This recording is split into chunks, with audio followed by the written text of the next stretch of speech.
এই ভিডিওতে আমরা দেখে নেব যে মুখ্যমন্ত্রী মমতা ব্যানার্জি যোগ্য এবং অযোগ্যদের জন্য এই মুহূর্তে কী ভাবছেন, ওনার বক্তব্য আমরা শুনব।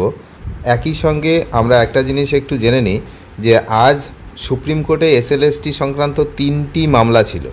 এই 3টি মামলাই কিন্তু সুপ্রিম কোর্ট খারিজ করে দিয়েছেন। একটা মামলার বিষয় মেনলি এটা ছিল যে পরীক্ষায় কাউকে বসতে দিতে হবে কিছু ক্যান্ডিডেট, আবার কিছু ছিল যে তাদের যে ভ্যাকেন্সি সংক্রান্ত বিষয়, আর কিছু ছিল যে পরীক্ষাটা পিছিয়ে দিতে হবে। কোনো আবেদনই গ্রাহ্য হয়নি সুপ্রিম কোর্টে, সমস্ত কিছুই বাতিল বা খারিজ করা হয়েছে। অন্যদিকে চাকরিহারা শিক্ষক শিক্ষিকা কর্মীদের জন্য রাজ্য সরকার এক নতুন দিশা দেখানোর প্রয়াস করছে। তো মুখ্যমন্ত্রী মমতা বন্দ্যোপাধ্যায় এই বিষয়ে কি বলেছেন আপনারা একটু দেখুন। এই যে টিচারদের অনেকের চাকরি চলে গেছে, আপনারা কি ভাবছেন আমি মানসিকভাবে এতে খুশি? নো। যারা চাকরি করত, যাদের আনটেন্টেড, তাই তো তো তাদের জন্য অলরেডি আমরা প্রসেস শুরু করে দিয়েছি এবং তাদের বয়স কনসিডার করা হয়েছে। যেহেতু তারা 10 বছর 12 বছর কেউ চাকরি করেছে, তাদের 10% এক্সট্রা এক্সপিরিয়েন্সের জন্য রাখা হয়েছে। তাদের বয়স, যে যার বয়স আছে তারা অ্যাপ্লাই করতে পারবে। প্রায় 30% রাখা হয়েছে, যেটা তারা সুযোগটা পেতে পারে পরীক্ষা দিয়ে, কারণ কোর্টের অর্ডার অনুযায়ী। এখানে আমাদের হাত পা বাঁধা, কিন্তু আমরা যেটা করতে পারি সেটা হচ্ছে আমরা তাদের অ্যাডভান্টেজ দিয়েছি যাতে পরীক্ষা দিয়ে তারা স্বমহিমায় ফিরে আসতে পারে। রইল গ্রুপ সি, গ্রুপ ডি, অশিক্ষক কর্মচারীবৃন্দ, তাদের জন্য কোর্ট বলেছিল অন্যান্য জায়গায় তারা করতে পারে, সেটাও আমরা নোটিফিকেশন করে দিয়েছি। এই টিচার্স প্রক্রিয়াটা শেষ হয়ে যাবে আর 2-3 মাসের মধ্যে, এবং এটা হয়ে গেলেই গ্রুপ সিডির পরীক্ষাটা হবে। আমি এক্সপিরিয়েন্সটাকে কাউন্ট করার জন্য সিএসকে বলবো লিগালি কথা বলে নিয়ে, কারণ যারা অলরেডি 10-12 বছর চাকরি করেছে তাদের বয়সটা তো ওভার হয়ে গেছে। সুতরাং if it is considered then that can be reconsider also. আর রইল পড়ে আমার হাতে আরও কিছু, যারা বেচারা টিচারিতে কাজ করেও আজকে অযোগ্য প্রমাণিত হয়েছে।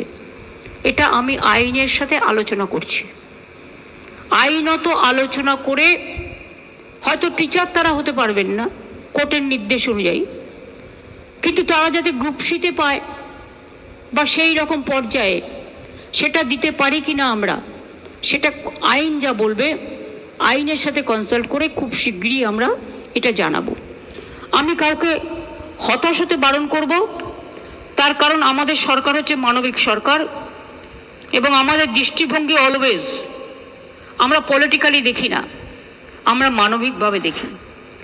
আজকে আমি টিচারদের, আমি আমার অন্তরের অন্তঃস্থল থেকে, আমার হৃদয়ের। তাহলে একটা জিনিস পরিষ্কার যে টেন্টেড অর্থাৎ অযোগ্যদের জন্য কিন্তু বিকল্প ব্যবস্থার চেষ্টা করছে রাজ্য সরকার তথা মুখ্যমন্ত্রী। তো দেখা যাক যে এটা নিয়ে আবার কি হয়। তবে অত সহজে অযোগ্যদের জন্য ব্যবস্থা করা যাবে না বলেই কিন্তু ধারণা ওয়াকিবহাল মহলের। এখন দেখা যাক যে কি করা যায়, কি করে শেষ পর্যন্ত এই অযোগ্যদের নিয়ে। যদিও অযোগ্যদের যে মাইনে, সেই মাইনে ফেরতের কথাও কিন্তু একটা হয়েছে, এবং সব ক্ষেত্রে সব কিছু মিলিয়ে দেখলে তাদের এক একজনের 50 লক্ষ টাকা পর্যন্ত কিন্তু তাদের যে ক্ষতি হয়েছে। মানে সব মিলিয়ে কীরকম না, তাদের এই যে বেতন প্লাস যে টাকা ঘুষ তারা দিয়েছিলেন 10 থেকে 12 লাখ টাকা, তো সব নিয়ে কিন্তু তাদের প্রায় 50 লক্ষ টাকা করে এক একজন ক্ষতির সম্মুখীন হবে, এবং তাদের টাকা সুদসহ যদি ফেরত দিতে হয়, যেহেতু সুপ্রিম কোর্টের নির্দেশ রয়েছে। এখন দেখা যাক যে রাজ্য সরকার তার কোষাগারে সেই অযোগ্যদের দেওয়া টাকা ফেরত আনে, নাকি উল্টে তাদের জন্য বিকল্প ব্যবস্থা করে যে ঘুর পথে কোনো জায়গা থেকে তাদেরকে আবার চাকরিতে কোনো চাকরিতে বহাল করা যায় কিনা, সেই ব্যাপারটা নিশ্চয়ই দেখছে। আপনারা নিশ্চয়ই বক্তব্যে পরিষ্কার দেখলেন। তো যাই হোক, অনেক ধন্যবাদ শেষ পর্যন্ত দেখার জন্য। চ্যানেলে নতুন হলে অবশ্যই চ্যানেলটিকে সাবস্ক্রাইব করবেন এবং আপনাদের কি মতামত নিশ্চয়ই কমেন্ট বক্সে কমেন্ট করে জানাবেন। Thank you.